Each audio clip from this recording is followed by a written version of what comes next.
In this episode of Influencers, Ancestry CEO Deb Liu. Looking at your ancestry and your DNA, you realize that we are one human family.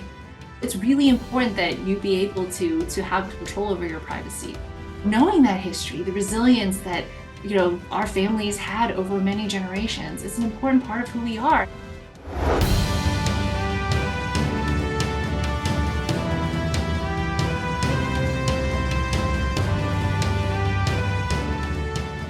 Hello, everyone, and welcome to Influencers. I'm Andy Serwer, and welcome to our guest, Deborah Liu, CEO of Ancestry.com, and also author of the new book, Take Back Your Power, 10 New Rules for Women at Work.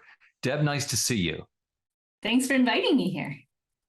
So why don't we start off by you talking a little bit about Ancestry.com. Tell us what the company does. Ancestry is a leader in family history and DNA genomics, and we help you find your ancestry through records, through your DNA, through matches. And it's been a company that's been around for 35 years, and we've been helping people tell their family story during that time. There are a number of competitors, most prominently perhaps 23andMe. So how are you guys different? Well, I think that their product is actually really incredible in that they're focused, but they're mostly focused on health. So really kind of discovering a little bit more about your health. We're really focusing on your ancestry, where you're from, where your family is from, and also matching you to the ecosystem of DNA of other people who built their family tree. So you can actually discover what you have in common, whether you have kind of a great grandparent that you share with somebody that you might have even known. Want to talk more about your company, but first also want to dive into your book a little bit. Congratulations, just came out within the past month or last month, I guess, actually. Tell us about why you decided to write this book, Deb. I just think, over the last 8 years, I've actually coached and mentored over 1,000 women. I have an open door policy. People can call me and I kind of do one call with each person. And I realized there was a lot of themes that were very, very similar. People running into the same circumstances. And I can't continue to scale this. I can talk to another 1,000 women over the next 8 years, or I could write a book and actually hopefully amplify the message of, hey, when you get stuck, here's what you should do. Here's how you should shape your career path, how you find your voice, how to find allies. A lot of those things, which I give advice on one-on-one, I was able to compile into a book so that I can actually share that message with more people. It's hard to believe, or at least it's hard for me to believe, but you talk about growing up being an introvert. You don't seem like an introvert anymore. So what happened? Did you have to make yourself change to be more extroverted, or is that just growing up? What do you think?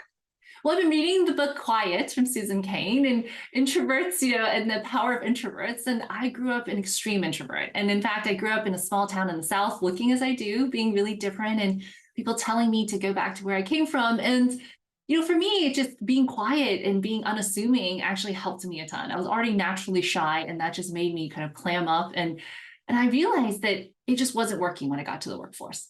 Because when you're asking other people to draw ideas out of you, when you're an introvert, you're actually holding back something, which is your ideas, your wisdom, your insight.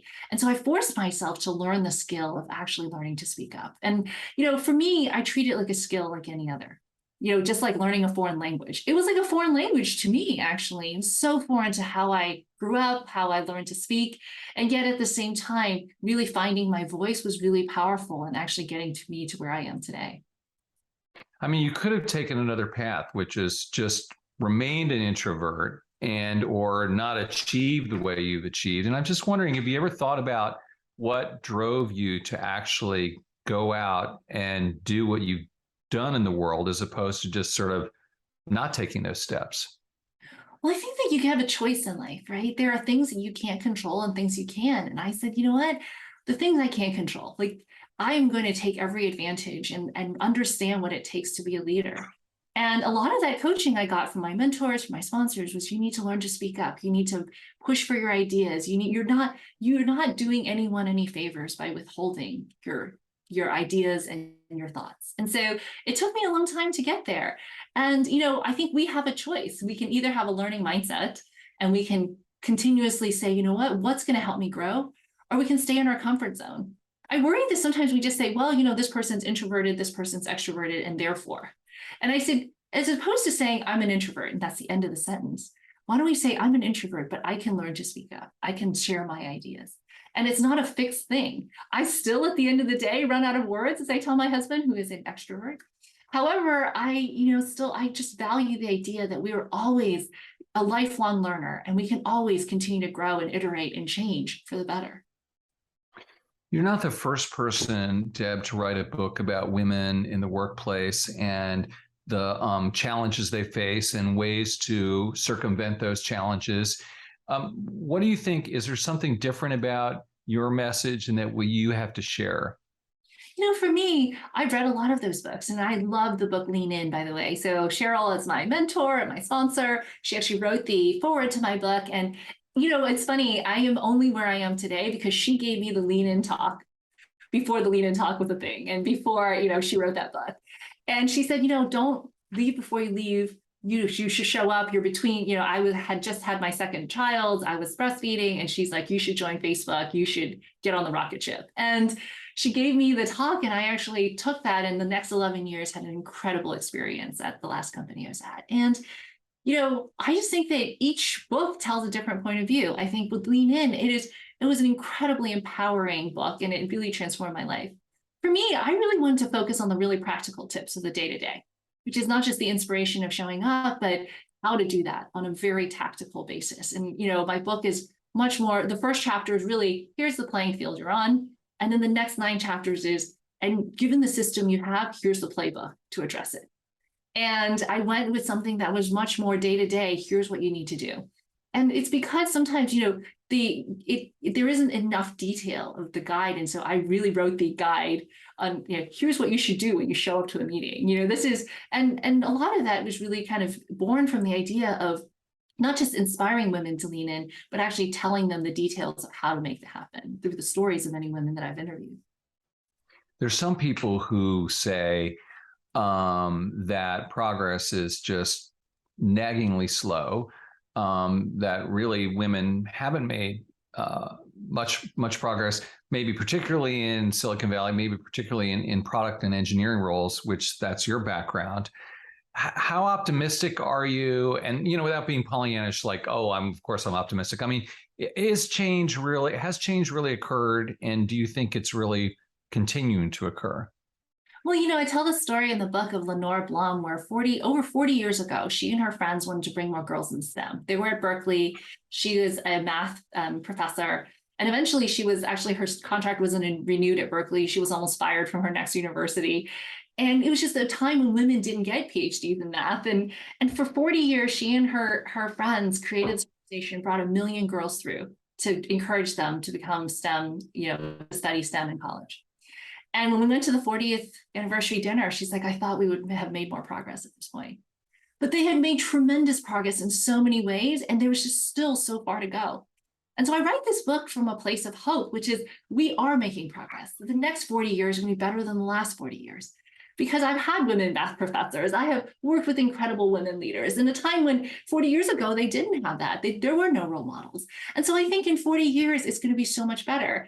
And I think all of us should believe that the arc of history is bending towards more opportunity, for everybody. And that's what I want. That said, I think we have work to do every single day. I wish I had a magic wand and said the system will be fair tomorrow. But without that, how do we actually change our behavior and do the things that we need to do to help bring about the change that we want? Can men read your book, Deb, or what can they do? What can they draw from your experience or what you have to say in your book? So I've had a lot of men read the book, and what's really interesting is the feedback comes in kind of one of 3 forms. First is a lot of people just didn't know, and even women didn't know a lot of the statistics. To start out the book, it's pretty heavily statistics oriented. And the reason is to show you, hey, look, men are considered leaders if they're competent.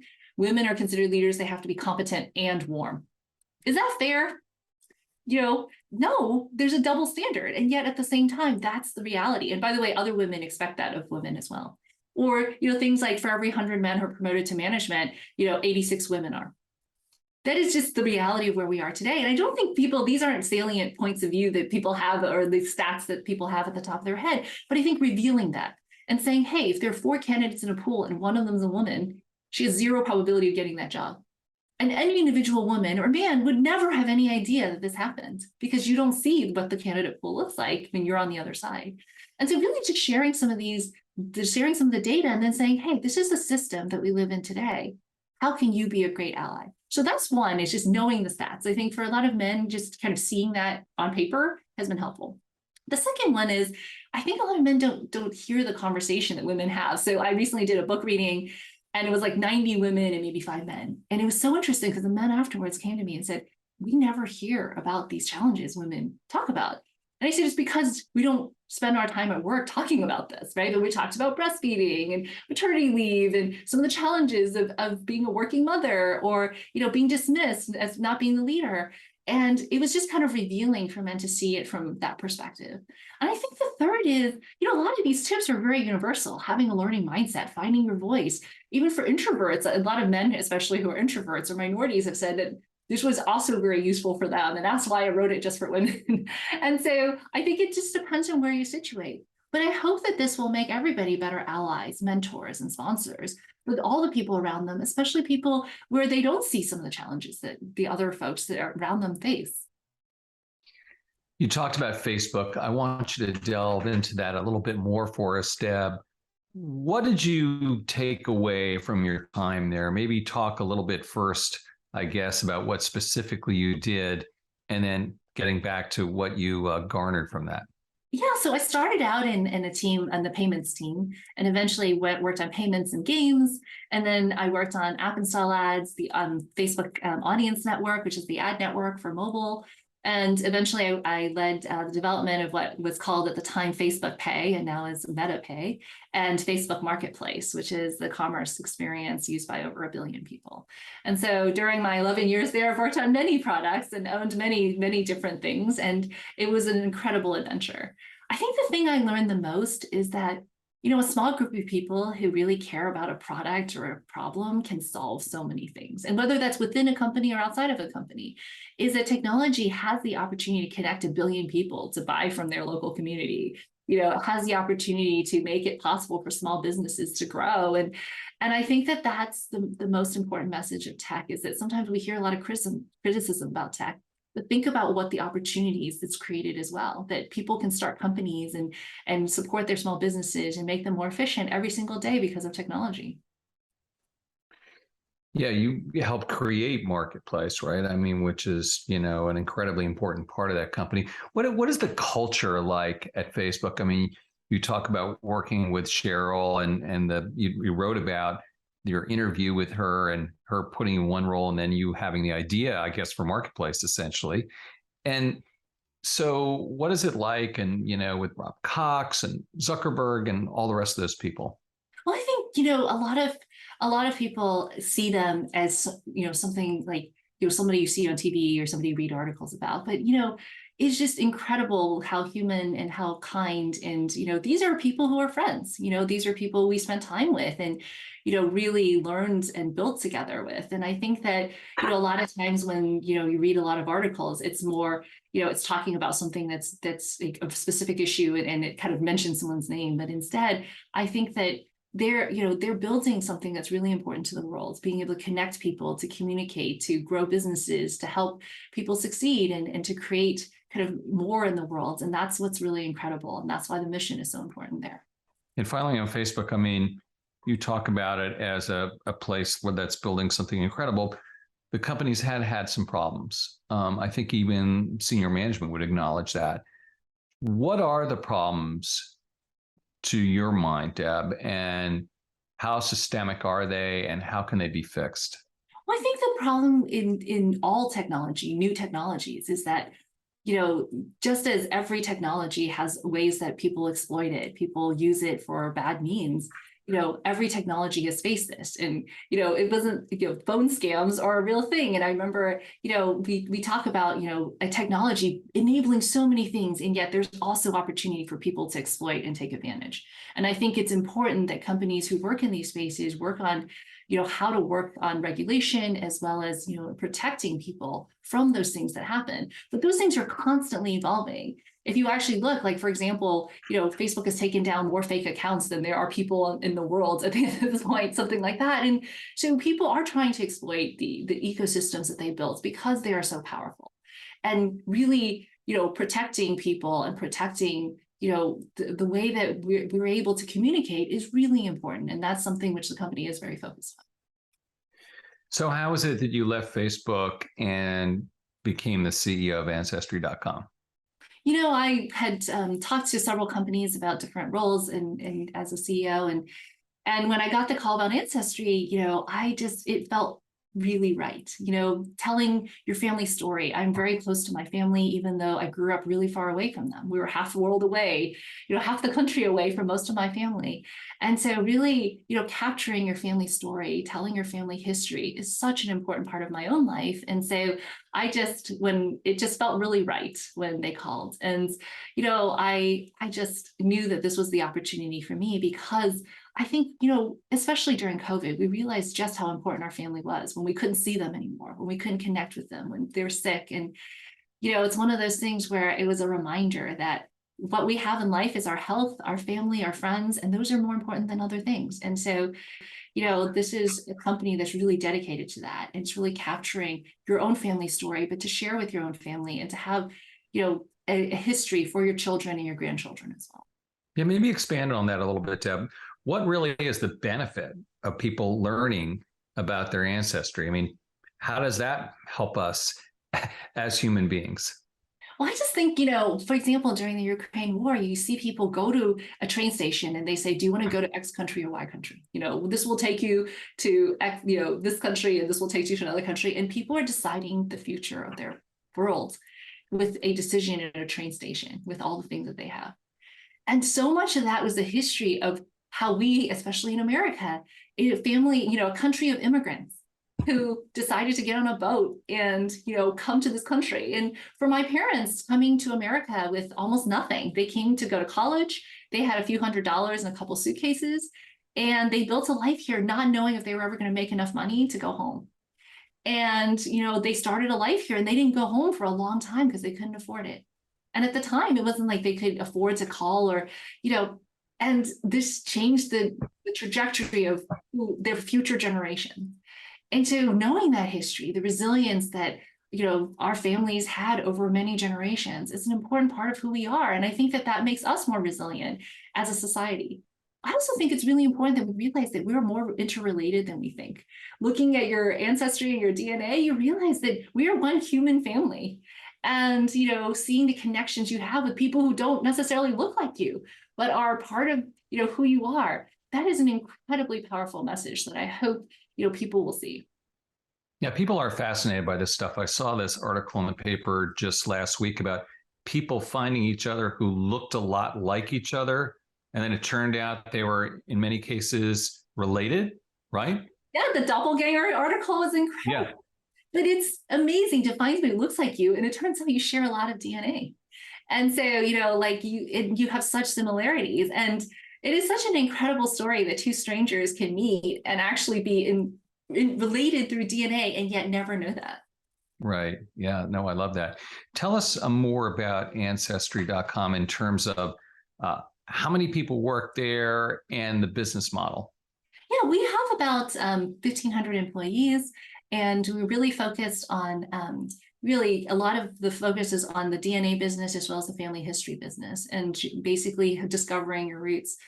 And, our business model is a subscription business. So we have a subscription where you kind of access our content records, you access other people's trees, and you're able to actually build out your family history. We also have the DNA business where you buy a kit and you do the sample test, and then you're able to discover, for example, relatives, so matches. You discover what countries you're from and what share of your DNA comes from what country. And then you also discover, now we just launched parental inheritance, from which parents you actually, so even if your parents have passed away, you can find out from your, which parent you inherited your ancestry as well. And so it's a pretty fascinating new product that we put out as well.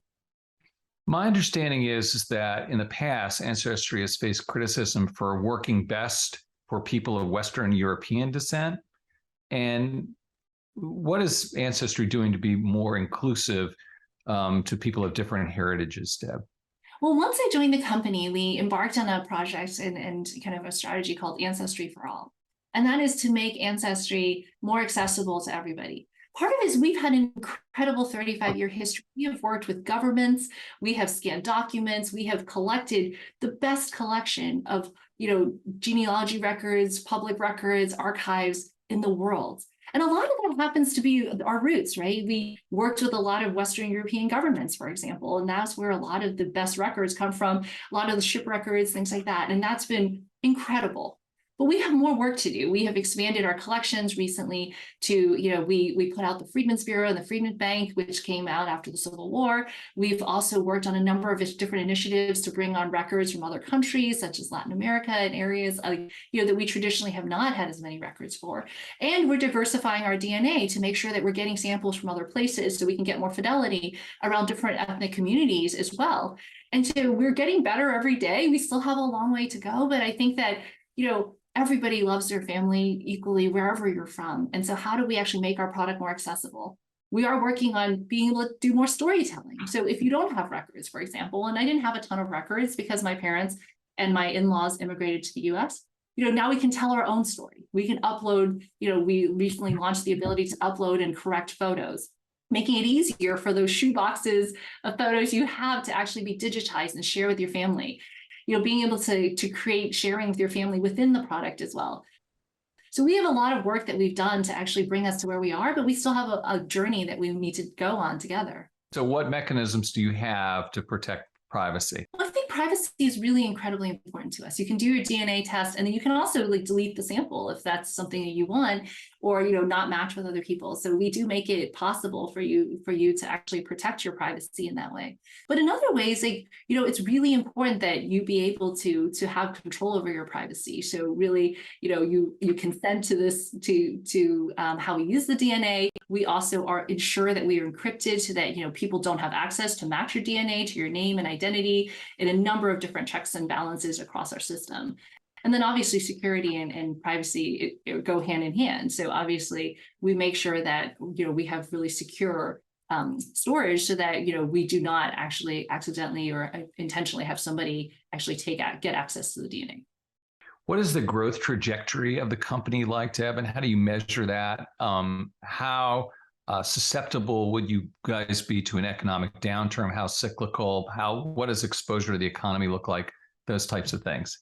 I would say like all consumer products, this is, an ongoing, we're really understanding the consumer economy. And, we've continued to grow through COVID, and we're expecting to continue to, really see people continue to see interest in this category. That said, we'll see how the economy goes. I think inflation is hitting everybody. And so that's important that we, keep that in mind as, discretionary income changes over time. But, this is something that people invest in, not just for the short term. Discovering your family history is a long-term experience and project. And we want to be able to power that for many years to come. Do you talk about the number of users, your audience size? Well, we talk a little bit about the number of subscribers we have. We have 3.8 million subscribers, and it's something that we do share. And, we're going to continue to iterate on that. We also want to make sure that we're offering, new opportunities and new services over time as well. So we're going to continue to iterate on our product and make it available to as many people as possible. Yeah. What ways could you grow outside of this specific area, though? I mean, what else could you guys get into potentially?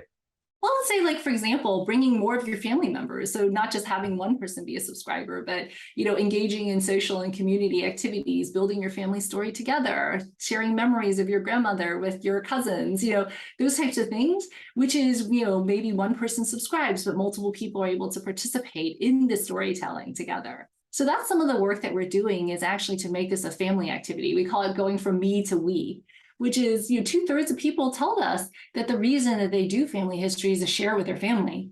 And so we want to make that easier. And so a lot of the work we're doing is not just making the subscriber experience amazing, but also making it amazing for those who are consuming and actually collaborating on the product itself. Shifting gears here, Deb, you also, I believe, founded and run, correct me if I'm wrong, a nonprofit, Women in Product. Correct me if I'm wrong, and then tell me about it. Yeah, so I founded Women in Product with a number of women, actually, on a whim, actually. We were at dinner. We've been hosting dinners for 4 years with women across Silicon Valley because there were so few women in product management at the time. And, one of the things we did was create this community. Now it's 30,000 members strong. And it is a nonprofit really dedicated to helping women find new roles in product, to grow their careers, to be able to continue to, product management is important in that it decides exactly what products we use as a society. These are the people who choose the roadmaps, the features, the priorities of what gets built and the apps that you have and the experiences that you use.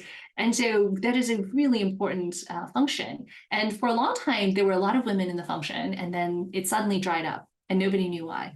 And it turns out in 2004, Google required a computer science degree to enter product management at their company. Now, again, that worked really well for them. That was really important to them. A lot of companies followed suit at that point. And, if you look at the computer science degrees, though, only 20% of computer science degrees are earned by women. And so you suddenly dried up the pool of people who were entering. At the same time, what happened was women who didn't have computer science degrees couldn't get their next job. I myself went to Facebook as a product marketer, not in product management, because of that. And many women we found had to take a different role and re-enter a different field in order to stay in tech. And one of the things we advocate for is, are the best product leaders all have computer science degrees? And the answer is no. Actually, at Facebook, we realized that 3 of the most successful product leaders were women who didn't have computer science degrees, which meant there was a flaw in the system, and we eventually went on to lead our own both our product and engineering teams. And so one of the things we advocate for is actually bringing more diversity to the table. How do we bring more women and minorities, people who are underrepresented, to the table so that we can build better products that are for everyone? That's fascinating about that change with computer science, because I certainly know people who don't have computer science degrees who are excellent product managers. And does Google still have that policy? No, they dropped that policy many years later, but it was several years ago. And I think that that's helped them actually bring on new talent as well, which is incredible. Yeah, I mean, that's one of those rules, Deb, right? Where it's like, it's a good idea but we love to hear great exceptions. Yes. Right. But I think that the rule made sense for them. But now, very few companies have that requirement. Right. And they still have incredible product teams. And some of the best product leaders I know don't have a computer science degree. And so not only making that exception, but saying we want voices from, some of the best product managers. One product manager is had a, political science major. And so, I think that having that diversity of points of view actually makes us stronger as product, organizations. I guess you could argue that Steve Jobs was a product manager and he studied calligraphy. That's right. So, right. So, final question, Deb. You still have so many more years to go in your career, but I'm wondering if you've given any thought in terms of how you want people to see the work that you've done already, and maybe in terms of the future as well.